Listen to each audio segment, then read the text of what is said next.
The most special people are the ones who remind us to stay gold, to hold on to our passion, kindness, and the things that make you unique. Oh my God, I'm gonna cry. Today's guest is someone who does exactly that. Not only is he one of my favorite people, he is an incredibly talented performer, but he has also been one of my greatest inspirations. I am so excited and honored to be sitting beside the one and only Nolan White. Hey guys. At the Princess of Wales Theatre in Toronto. And Nolan is currently portraying the role of Ponyboy Curtis in the first national tour of The Outsiders. Heck yeah. Nolan, I don't think I can put into words how special it is to be sitting here with you today. Getting to look up to you and watch you shine has been such an honor. You've inspired me in so many ways, and I'm so excited to get to celebrate your journey, your accomplishments, and everything it took for you to be right here. Thank you. So I want Thanks for sitting down with me today. You're this the is so much greatest. fun. Yeah. So I want to throw it back to little Nolan, my king playing Schroeder in You're a Good Man, Charlie gosh. Brown. So when did you discover that you had a passion for singing and dancing in theater? Because I know your mom's a dance teacher. So Yeah. how did that come to you? Oh man, it was around 6th grade when I did audition for Schroeder. That was like my first, foray into actually doing theater on stage. But I had always loved singing and music, and that was always really a core part of me. It just took me a minute to actually get on stage and find that part of the passion. Oh, and I mean, it always comes back to You're a Good Man, Charlie Brown. Yeah, it really I does. mean, Yeah. it's so good. And what really inspired you to become a performer, and who have been some inspirations to you throughout your career? My uncle was definitely Yeah. a big one of them because he was a country singer, real big in the 90s and stuff. And I always saw him, working away in the studio down in the basement of my cousin's house. Like, they have a whole studio set up down there. I always thought that was the coolest thing. And my dad, he's a killer guitar player.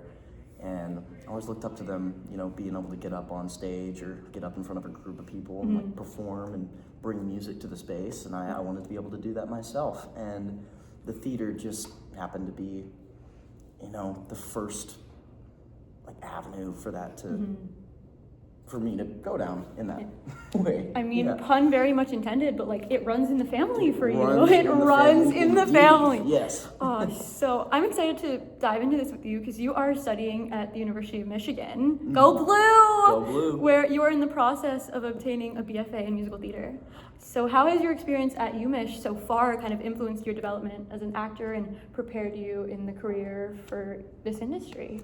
Well, I could not have had a better first year at Michigan. They set me up for everything that I've encountered on tour, and I made some of the best friends I've ever met, and I cannot wait to be back with them in New York. That's going to be a ton of fun.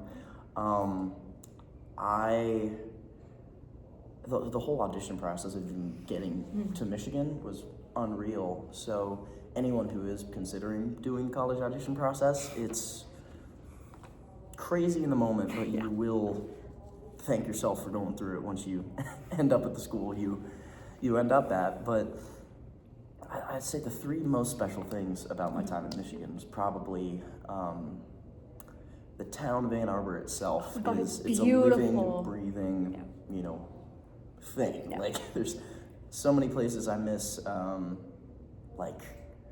Slurping Turtle, my favorite ramen spot. Had to mention ramen. Oh, I know. The Arb. I love the Arb. It's like a nature enclosure, just super peaceful. I'd go there and read all the time. Very Ponyboy. Very Ponyboy, yeah. And then I'm gonna say, actually, the music building on North Campus. I used to go in there and play piano for hours.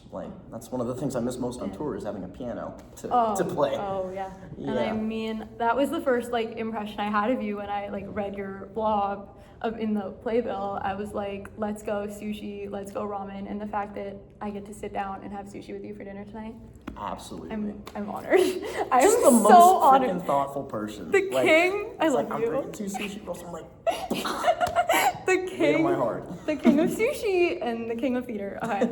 This is what I'm most excited to talk about because your audition process for The Outsiders was extremely unique, and you attended the open call where you stood in line with over 800 people, and here we are today. Here we are today. So can you take us back to that day and kind of walk us through your experience at the open call? And it's kind of crazy because Pearl Studios is where the open call was held, and that's where you did your audition for UMich. Yeah. So that must have been kind of crazy for you. I kind of want to. I did the UMich audition in Chicago, but I did audition for. I was very familiar with Pearl Studios, and yeah, the process kind of started when I heard about it from my mom. She sent me an Instagram link of this open call is happening. I'm like, there's no way that I'm gonna be able to do that. And it's they're not gonna cast someone from the open call. But I went on a free weekend and waited for hours and hours and hours at 5 a.m. and eventually got in the room, sang 16 bars, and that was that. And then a week later, I got an email from the casting associate that I got to audition for with a self-tape request. And then I did an in-person audition, another in-person audition, and then, oh man, I think 2 more rounds after that, including meeting Corbin and Travis. So that's so awesome. It was a long process, but I heard the morning of May 13th. Oh, wow. And that was a ton of fun. That is such a unique audition process, because I feel like when we hear about open calls, they kind of have that mixed kind of vibe to it. And I always say you're the story. Yeah, it was such the story. I can't imagine what that day was like for you. It was a mixed experience for me. It was a ton of fun. Met some awesome people. Some ridiculously talented people, and just truly anyone in that line could have had the role. Yeah, it's so special when you get to wait in line with everyone and just hear about other people's journeys, and then here we are. It's awesome. So can you walk us through your outsider's journey from finding out you booked Ponyboy to where you are now? Oh man, finding out, the call woke me up, which is really funny. Best way to wake up. Best way to wake up. Because I'd been patiently awaiting any sort of a call saying yes or no for 2 weeks at this point. I was on hold, and I just I saw the phone ring. I'm like, it's going to be another scam call. And I picked up the phone, it's New York. I'm like, oh my God, I know who this is. And so I picked up, and I wigged out, and I FaceTimed my parents. They were out of the house at the time, but our code was if you get a FaceTime, then it's code Ponyboy. So, code Ponyboy. Earth to Ponyboy. Ponyboy. Yeah. Oh, that's really special. Yeah, I just started. I read the book again immediately. And just started preparing for auditions for other people because I wanted to make sure that I was a good person to bounce off of whenever. Because I went back into the room to help other people do chemistry reads with Corbin and Travis. Oh, that's I awesome. met a ton of people. Yeah. And the next step after that was getting ready for the Tulsa visit. So we visited Tulsa, got to meet all the wonderful people at the Outsider's house, and not Susie yet, but that came later. Yeah. And we started rehearsing pretty soon after that. Wow, what a whirlwind. And it's so, I can't imagine how special it is to be part of something that is just so incredible. And I know you read the book in middle school, so before getting cast in the show, did you know anything about it? Did you have a connection to it? And why did you feel the need to be part of telling the story? Yeah, I did. I wasn't super familiar with it. I did read it in 7th grade, but I was not the most diligent reader in 7th grade. It was the first book I ever finished from start to finish. I remember enjoying it. I think I skimmed it more than I really liked it, because our assignment was to just read it. Yeah. We had some discussions about it, but I didn't dive into it as much as I wish I would have now. And so my first ever experience with Outsiders was actually with the movie. I was on vacation with my family in Pigeon Forge, Tennessee, and we were in a diner or something. I just remember this movie playing on the TV with these kids running by a burning house. I'm like, what the heck is that? And I was like, Mom, what's that movie? And she's like, oh, it's The Outsiders. And that's my first memory of anything Outsiders. And for some reason, it's stuck in my brain. Oh, and I know why now. And now you run into the fire every night and save those kids. Every single night. Oh my God, that is so special. Well, the church fire is one of the most jaw-dropping scenes. Everything in the show is jaw-dropping. But getting to watch you run into that fire, it's a part of my heart is I know it happens, but it's there. It's just, it's always there. And what was your rehearsal and like preparation process like as you So developed much your fun. own Ponyboy? Like, how did you honor such an iconic character while putting, your own stamp on it? Yeah, see, that was really tough because I never like approached anything of this scale. I didn't really know what to do at first. And tangent before we get to the main question. Yeah. Gosh, imposter syndrome is a thing. It's a real thing. Everyone struggles with it. So like at any level. Yeah. And I've heard some of the people I look up to the most talk about it. Like, no matter how much of a master you are at something, you always kind of feel like a tiny bit of a fraud, like you're just winging it. And that's definitely true of like, getting to a level of like doing professional theater. It's still just theater kids getting on stage and doing the thing. Like, I always say, I saw it actually on TikTok and it really stuck with me. It says the Broadway performers and the national tour performers that you see are just theater kids who've made it. Yes, and it's not even about making it. Yeah. Making it is different. It's different for everyone. Making it for me is honestly just performing in general. I completely agree with that. In a crowd of 4 people, as long as I'm getting to, share a story, that's the basis of all of it. So, back to the question. And what a story to tell. Sorry, go back. Am I jogging my memory about what the last question what was? your process was like creating your own Ponyboy, like your rehearsal process, and how did you kind of put your own stamp on him, knowing how iconic Ponyboy is? I definitely felt a little pressure at first, like just because it won Best Musical, and it's this big character that a lot of people like me were gunning to play, and so I wanted to really do it right and do it justice, because there's so much history behind this character and behind this story. So I really tried to do my due diligence at combing through every passage of the book and every line of dialogue 200 times and just familiarizing myself with the text. That's number one. But then also, I think where I take creative liberty is adding little bits of Nolan into Ponyboy, like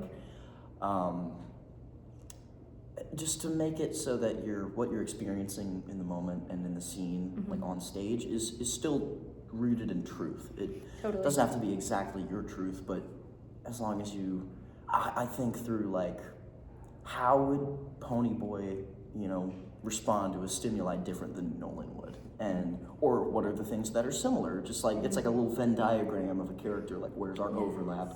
Where's Nolan? Where's Ponyboy? And yeah, that's kind of how I think about it, and I try to really keep honoring the story at the forefront. Yeah, and it's so special to get to watch you do it, and I'm kind of excited to pick your brain on this because you are the youngest actor to play the role of Ponyboy in the history of The Outsiders musical so far. Not until it's released to schools. Yeah, not until it's released to schools. Yeah.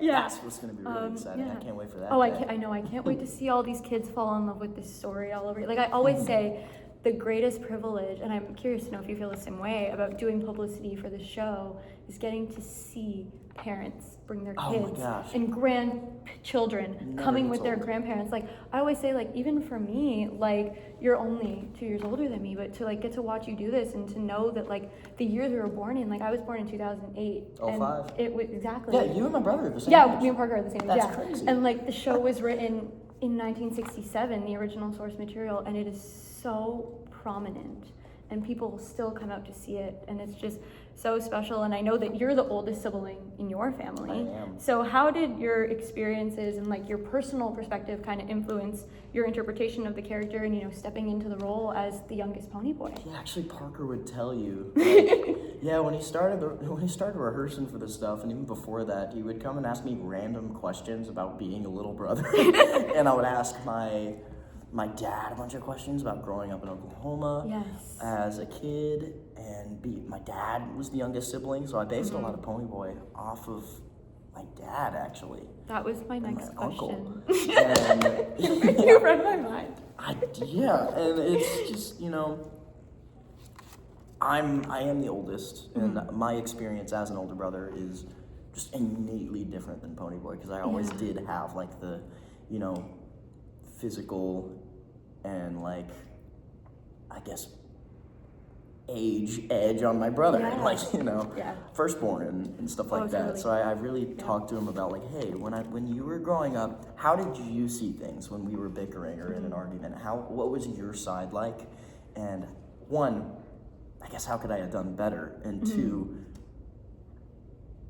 yeah, just like trying to understand the experience of being the youngest sibling was a big part of, shifting my mindset on how I portray Ponyboy, and it helped a lot. Yeah, I relate to that so much because I'm also the oldest sibling. So looking at Daryl, and when you have that scene where it's like, where were you, Ponyboy? Out in the world? Like, my brother and I've had that conversation. Can't even tell you how many times. Like, it's not my problem, Pony. Like, it's a Ponyboy problem. Like, I think it's just so special when you get to bring so much of yourself into the character, but also when you get to dive into it with your family. And that was my next question, because The Outsiders is so deeply rooted in Oklahoma, and I know your dad's from there. Yeah. So did that family connection kind of give you like additional insight into the setting, or like the characters and how you prepared for it? I've spent a ton of time in Oklahoma growing up. Like my whole dad's side of the family's from there, and like I've been going to Oklahoma for family vacations since I can remember, and it's a special place, especially Tulsa. My family is primarily around Oklahoma City, and like my dad was born in Lawton, and but Tulsa's so close to that. It's all Oklahoma. Yeah. So kind of getting to like portray a character from Oklahoma was super, super cool, because it is so close to my bloodline. Like, that's where I come from, and it's really, really cool. Yeah. I can't imagine how special it was, kind of having those conversations with your dad about like his childhood, and I can't imagine what that was like for you to bring a piece of your family with you, especially when you're touring. Yeah. And you got to open in Tulsa, which was so special. You had the opportunity to visit all the landmarks connected to the story, and you got to perform for S.E. Hinton, which was incredible. Never gonna forget that. Yeah. So what did that experience mean to you, and how did it deepen your connection to Ponyboy and the story? And if you have any highlight moments from Tulsa that you'd be okay to share? Every moment in Tulsa was a highlight moment in Tulsa. I can't even imagine. Yeah. It's I'd say one of the biggest highlights was just that opening night where you first sing Tulsa 1967. Everyone went ballistic. It was so cool. And knowing Susie was in the audience was just super cool, and getting to talk to her a little bit about like she wrote the story and she's right there. That's unreal. And I remember one thing that she said, as I said, hey, thank you for writing this. It's changed a lot of people's lives. And she's like, I didn't change your life. The story changed your life. And she is so selfless in the way that she'll just she just averted hey, that's this book, not me. And I thought that was so cool, and I will never forget that. I know it's the most special because that was the first book I ever fell in love with. It's the first book I finished from start to finish. And I know people are like, it's cheesy, but I know I can say it. I know I can speak for you when I say it was written by a 16-year-old. It's authentic. Or 14-year-old. Yeah, I think she was 14. Yeah. She started it when she was, I should know this. It is so crazy. It's life-changing. And to get to, fall in love with these characters when I first read them in 7th grade, and now to get to sit down with you and with the tour company and with the Broadway company and get to watch some of my favorite people and performers bring these characters to life that I first fell in love with. It's like a whole new awakening, and I mean the music. It adds so much to the story, and it is just the most special thing to get to hear, and just when it all kind of comes together. I've been doing publicity for the show for coming on 3 years now, and it still makes me cry every single time. Yeah, that was the special part about the process of rehearsing, was just learning the music, and that was another sticking point for me. It was I want to make this my own, but also honor what came before me, with Brody and what he did to kind of mold the vocal character of Ponyboy, and keeping some of those, but also bringing some Nolan to it. I love the Nolan riffs and the Nolan octaves. And that's another thing I've learned on this tour, and doing a show consistently every night for a year is you don't always have those in your vocal bank, and you can't always have your 110% night every single time. So learning about being consistent and going on as many times as you can, as opposed to I'm gonna gas myself out on night one and then have to call out later in the week. That's a big thing that I think all of us who it's like our first tour have learned. And like, also, higher doesn't necessarily mean better. Like, that's another thing I've learned is, I've found so many little different, moments that aren't necessarily like the opt-up, but it, just sits right in my soul for that moment. I'm like, wow, I really love this range today. So I think there's, something to be said about finding different vocal routes to take on different days, and people being understanding of that. Oh, totally. And it's really cool. Actors are athletes, period. But especially in this show, like that is one thing that always blows my mind is just getting to watch you do this and getting to see everyone do it 8 shows a week. Some of the tracks like Two Bit and Steve and the really like an Ace, like the super dance heavy tracks. Like I do not envy them. They are warriors. And you're flipping. You're out there, you're dancing, you're flipping, you're rumbling, you're doing the thing. Totally. And this is your first tour, so I do want to chat about that. How has tour life been treating you, and getting to bring this story to so many places around the world? So this story is so universal, and it is beloved absolutely everywhere. So what's it been like for you to be Ponyboy and bring it to the world? I love being able to be on tour. I wouldn't trade it for anything. It's a really unique experience. There's no other gig like it, because you are like, you're in a different place every week, and it can be tough. Like, we're all still, learning how to be on tour and adjusting to the lifestyle still, even though it's been a minute. But overall, it's worth it bringing the story, across the country. Let's do that again. So in what ways has Ponyboy inspired you, and what life lessons has the show taught you that you now carry with you? Oh man, it's taught me gratefulness. It's taught me resilience, perseverance. Like, more than any other thing I've ever done. Yes, like this is,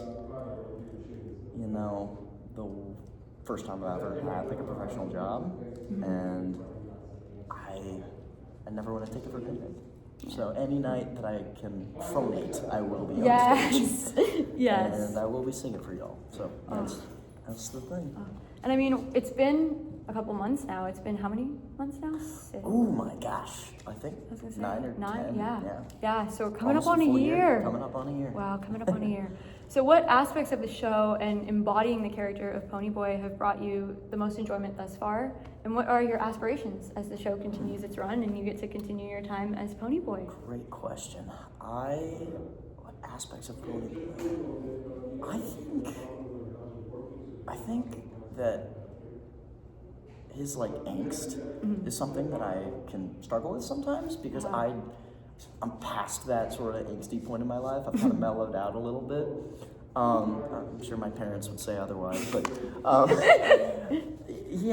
sometimes it was a little hard to tap into for a second, just because I'm like, that's not how I would respond, and I see it from a different light now, because I grew up as the older brother, so I'm like, why would I be whining about that? But then I'm like, wait. I just like this is specifically when I come home after the drive-in. I'm like, I just had a really crappy time at the drive-in, because Bob pointed at me and all that stuff. Like, it was just tough. And then to immediately be greeted by, where the heck were you? It was just like, come on, man. Like, trying to understand, okay, you can be annoyed and you can be angsty and react like a teenager, and that's okay. And finding that was fun. And then, oh man, could you repeat the question one more time? I lost my train of thought. Just your aspirations. Now that, what are you hoping to kind of dive into more? With my portrayal, I guess, is that I don't want to plateau. I want to keep improving every time I get on stage, and keep finding new things about the character and new things to bring, and not necessarily change the foundation, because we have what works and what Danya taught us all, and that's our baseline. I still think there are ways that I can continue to improve my accent or like my, just being dropped in every scene, because that can be hard from night to night. Yeah. And yeah, just continuing to bring the best I can and never settling. Well, you're killing the game. Thank And you. I do kind of want to talk about the involvement of your Ponyboy. Like, when you started rehearsals, what was your rehearsal process like, and kind of diving into that? And do you feel that now that it's been almost a year, which is mind-blowing, Yeah. how do you feel that your Ponyboy has kind of grown with you? Ooh.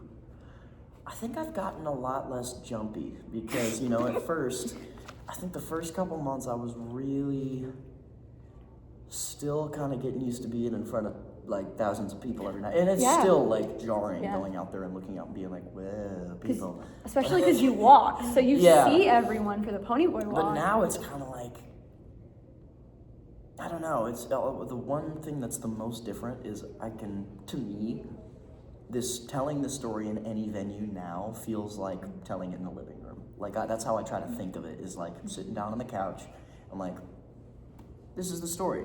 This is the big story that your dad will sit the kids down and like, all right, tell this big freaking odyssey that he went on. Like, literally. Banger movie, by the way. Yep. It's so good. But yeah, I try to think about it as being a small, intimate space, even though it's this big, booming theater, where at first, it was terrifying getting up in front of that many people. Like, every night I was like, my leg was shaking, and the notes would come out a little shaky, because I'm like, ugh. And I learned vocal stamina more than anything else. That's the biggest thing that I figured out. Because God, some of those notes are really high, and it spooked me at first, but through working with my voice teacher and just repetition, like it gets to a place where your breath support kind of does the work for you, and you just let it rip.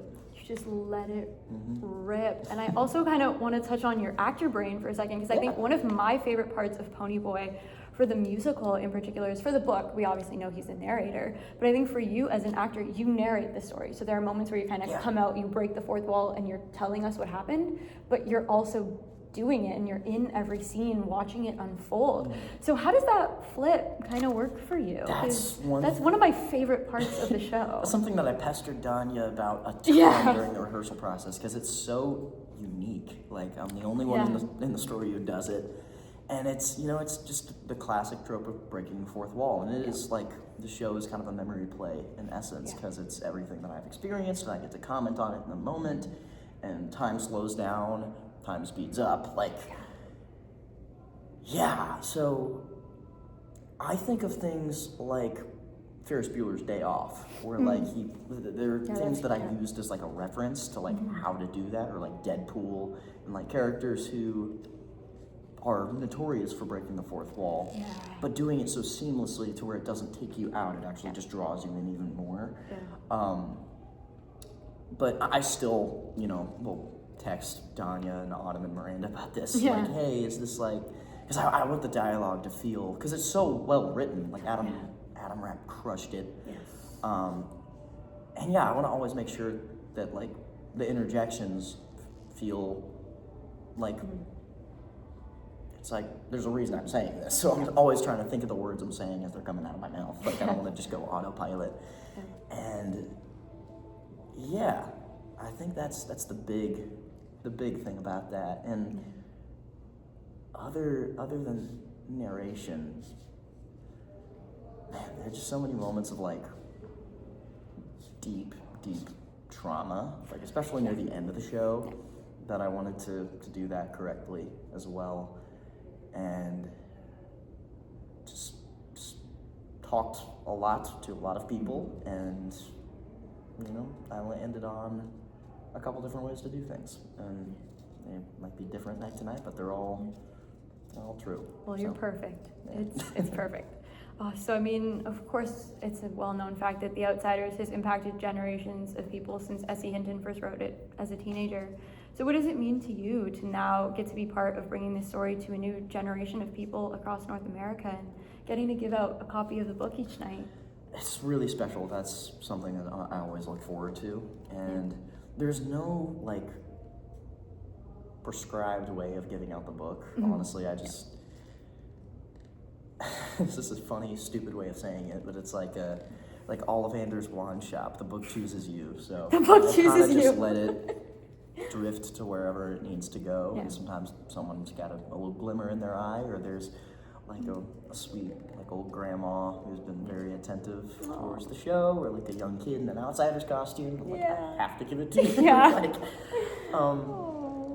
but you know what's so great about handing out the book to young actors especially is like, you know, this is like such a resource, like because it is one of the all-time great novels in like the American canon. It's just awesome.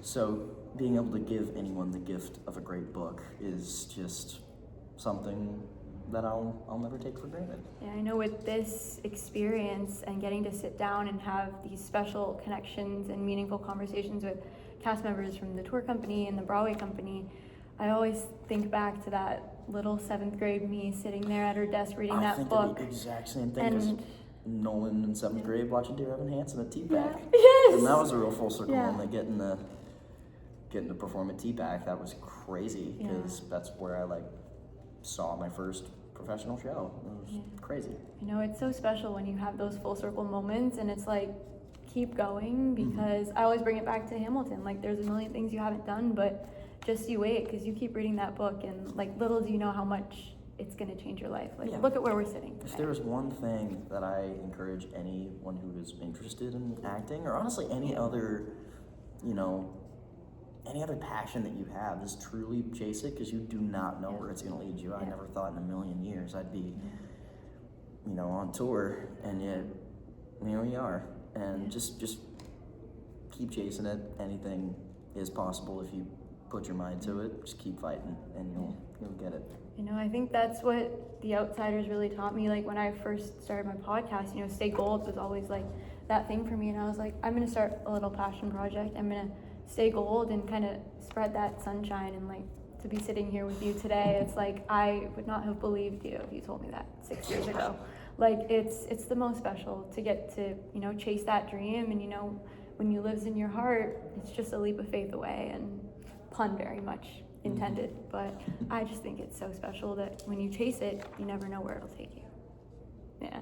So I'm excited to dive into your favorite part about playing Ponyboy and getting to tell this beloved story on tour. Oh man, favorite part. I hear a lot of things I love about it. I don't know if I can narrow it down to just one thing. Go for it, as many as you want. I'll give you 3. Yep. I love the stage combat. I'm a sucker for that. Hell yeah.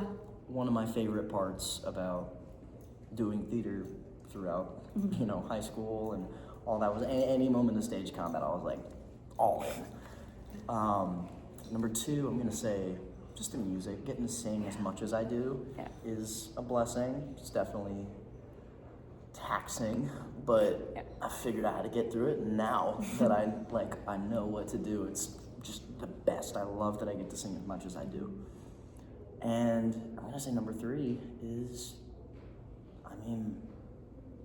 just carrying the torch of the role. It's super cool, and I cannot wait for the day that I get to pass that torch to someone else.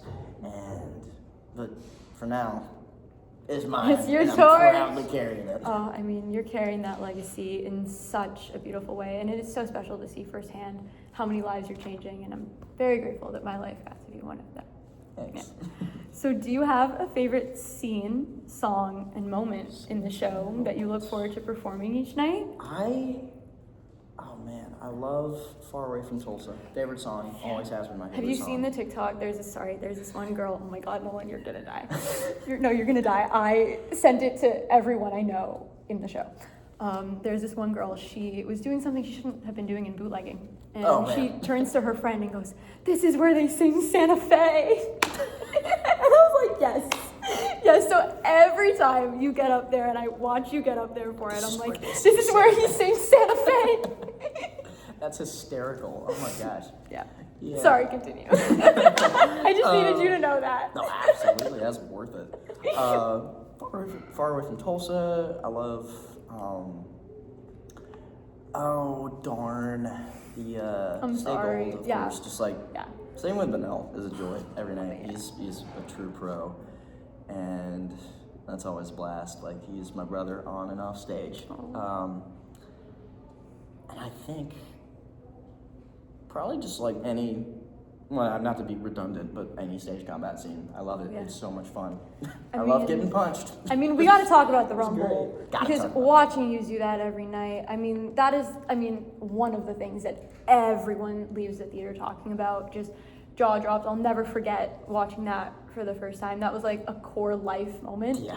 What is that like for you getting to do that every single night? And I mean, you have a little bit of a different track because you get to do all the like fun Ponyboy stuff, but when you first learned it to like now and having to do Nothing the like your show. first Rumble. I'll Yeah, just say that. and it's so funny because I know when I was doing press with the Broadway company a couple weeks ago, Will was talking about how the first time you do the Rumble in the rain is your first performance. Oh, yeah. Because in your put-in, you don't have rain. So what was that like for Mine you was a little from different. first rehearsal to like... Yeah, our first Rumble was actually in a full run through of the show in Buffalo during Tech. Oh, yeah. So we're fortunate that we didn't have our first Rumble Yeah. in front of an audience, which that would have been insane. Yeah. Man, I can't imagine how electric that would be. But Yeah. a first Rumble, no matter where it is always the most chaotic. Like I just remember, I vividly remember the first time we did the Rumble with the rain and the lights and the sound. It's another beast entirely. Like you rehearse it for weeks and weeks and weeks just with a click track or with the Coopermans talking at you, and then it's like all of a sudden like you're in the hurricane. Like it's crazy. And I mean every time we've done it after that first time has been like controlled and like I know what's going on, but that first freaking Rumble is nuts. Nuts. Yeah. Oh my It's like goodness. you're actually in I could not even imagine what that first Rumble must have been like. And I know Kevin William Paul, when he was on the podcast, he was teaching me, KWP, shout out, he was teaching me about the levels of rain temperature depending on how further upstage or downstage you are. So it's a little different for us. We have one rain bar, Yeah, 'cause but the it's- temperature thing is very much Yeah. the same. But for us, instead of it being like different temperatures from here to here, it's the time the Rumble goes on. So it's like if it starts out, it's like when you turn on the shower and it's like kind of cold, but then it warms up. It's like that, but that's our Rumble. So it's just it's the giant shower. It's a giant shower that by that time in the show, none of us want to deal with. No, I'm kidding. All of us love I it. feel but, that. And I mean, you're wet for the rest of the show too. So I it's love kinda it. But wet socks. That is the one thing I dread about it is the gravel in my nasal passage and the wet socks. I mean, obviously from an audience perspective, I've had gravel in my nose, in my mouth, down my shirt. I can't imagine what it's like for you when you're like you rolling find it around. everywhere. Oh, it's you everywhere. find it everywhere. It's in my bed when I go to bed at night. It's, Yep. You know, it's in my shower. In Yeah. every city too. Yeah. I wouldn't be surprised if there's gravel in my room in Nashville. I haven't been there in weeks, and when I'm gonna go home, I'm gonna find it.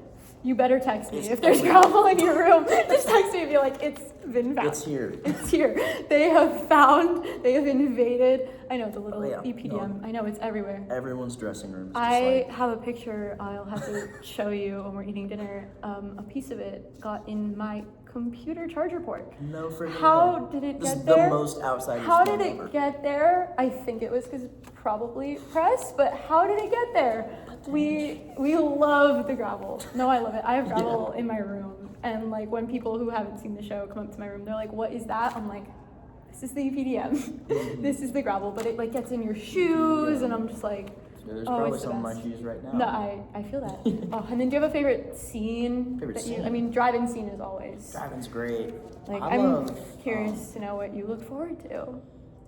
I look forward to trying the bench walk up scene every night because I'm still trying to figure that one out. I'm not gonna lie, because what makes it funny is not you trying to be funny. It's just doing it seriously. Yeah. Like, so Yeah. most of all the comedy in this show for me, what I try to do is not play it as being funny.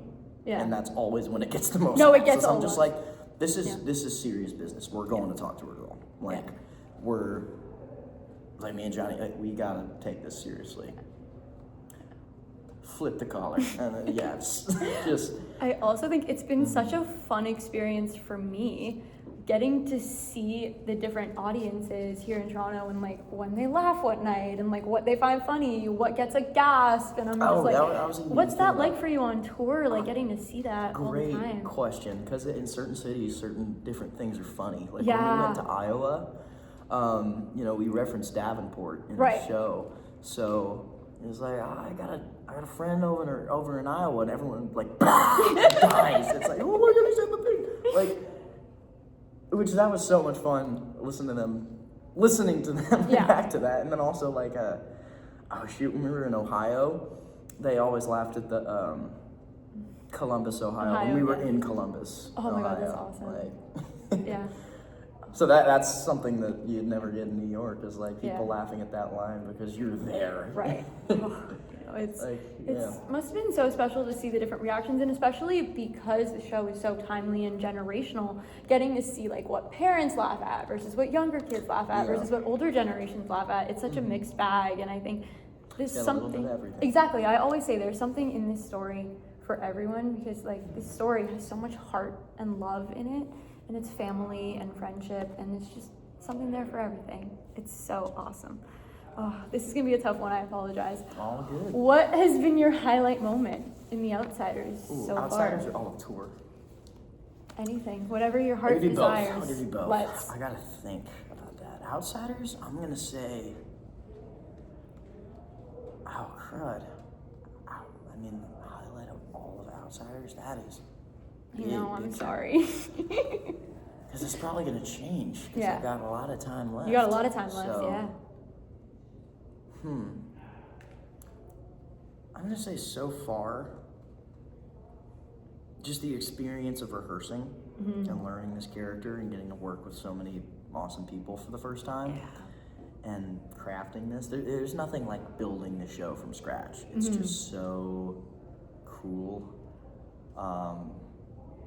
And like all the experiences of like seeing the set for the first time and doing it with sound for the first time, learning how to sing on mics in such a big space, because it's a big adjustment from like, you know, high school theater, or that whole process of like the whole tour process and like stepping into this new phase of life. That's the highlight.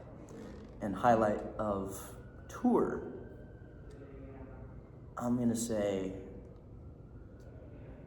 oh man, probably doing the show in Nashville. That was really, really special for a lot of different reasons. But yeah, just getting to step onto that hometown stage and like be greeted by the audience was just so cool. Like there was no other thing like that for me personally, because I've seen so many shows in that venue, and being the one on stage is like, what the heck? Oh yeah.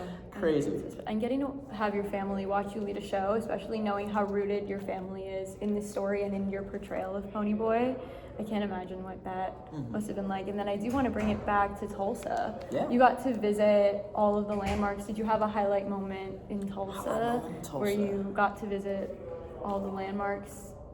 Outsiders House. It's Yeah. gotta be. I love that place. It's so cool. Yeah. Got to sign the wall. Yeah. Got to sign the book and sit on the bed and just meet a lot of cool people and take some pictures, and it's just so cool that that's where the movie was literally filmed. And like meeting Danny Boy O'Connor, like all of them are just so cool and keeping the spirit of the movie and the story alive. So yeah. And looking back on everything you have achieved in this industry, what advice would you give to your younger self entering the industry? What are we going to tell That's little crazy, 'cause little Nolan? Sometimes it doesn't. It's like, you know, everything I've achieved in the industry. I'm like, that sounds very bombastic. I feel like I haven't really you know, I'm just getting started, so it's, Yeah. I know Yeah. about as well as you do about the industry. Like, but I'd say like the biggest thing so far is just having the courage to get on stage, because I know that I used to struggle with stage fright, and I still struggle with being a harsh self-critic, and learning how to just, you know, put that aside and just tell the story, and don't worry about Nolan, worry about Ponyboy, and just separating the two so that I don't bring like everything on stage home with me, and bring everything from home on stage with me. It's like, you know, separating the two. Yeah. And yeah, just learning how to do this job and how to do it well has been the thing I'm most proud of. Like, yeah. Oh, Nolan, thank you so much for being here. You are truly one of my greatest inspirations. My pleasure. And getting to watch you live out this dream has been so incredibly special. Thank you for reminding all of us to stay gold through your talent, your heart, and the person you are both on and off stage. I am so proud of you. Thank you for inspiring me. Keep shining and stay gold. Stay gold. You're the greatest. You're the best.